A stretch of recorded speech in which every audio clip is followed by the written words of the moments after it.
This is a boys' school in very challenging circumstances. It's in a selective area, it's a non-selective boys' school. It's probably the most challenging you can get. And although the school has always been good in Ofsted terms, we've had to fight for it.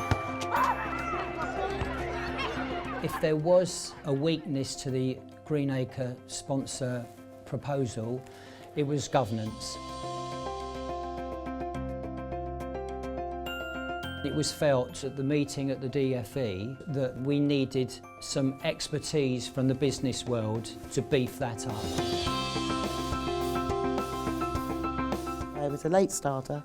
I was married with 3 children when my marriage unfortunately fell apart just before my 40th birthday. I went to work as an admin manager at an Iveco Ford dealer group, started to like trucks and eventually became managing director of one of their outlets. I was then headhunted by the Lex Group, and within 2 years Isuzu approached Lex to ask them if they would be the distributor for Isuzu trucks in the UK, and I was asked to be MD.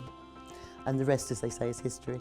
In a sense, I think my mind was made up beforehand. I mean, I obviously Googled her and got a bit of background there, and you know, unless she'd been an absolutely horrendous individual, which she's not most of the time, it was a done deal for me, but it was cemented when we met up.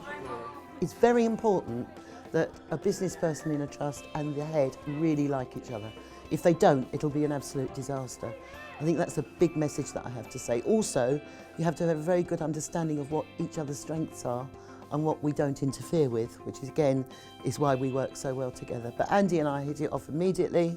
To get the best out of Nikki, given the opportunity to have someone on board like that, I needed to give her space because she would have had some ideas that she wanted to move forward.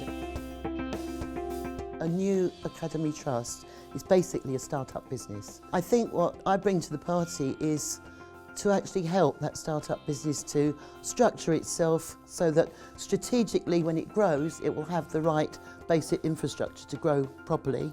Can we go to number 4 on the agenda, please, which is the progress on Academies. I'm very lucky that I have a CEO who is head of our trust, who is one of the best educationists I've ever met in my life. But the education side of this business is absolutely down to him. But where I can help is actually structuring and growing the business and making sure that it runs financially well.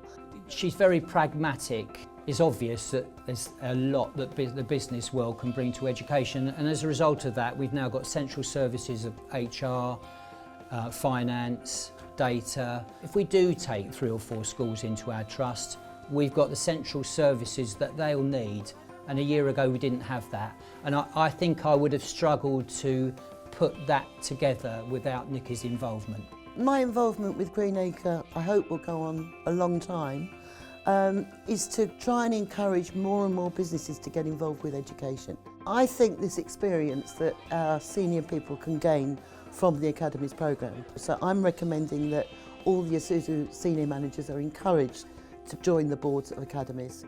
I think it would be the best training for them in the future.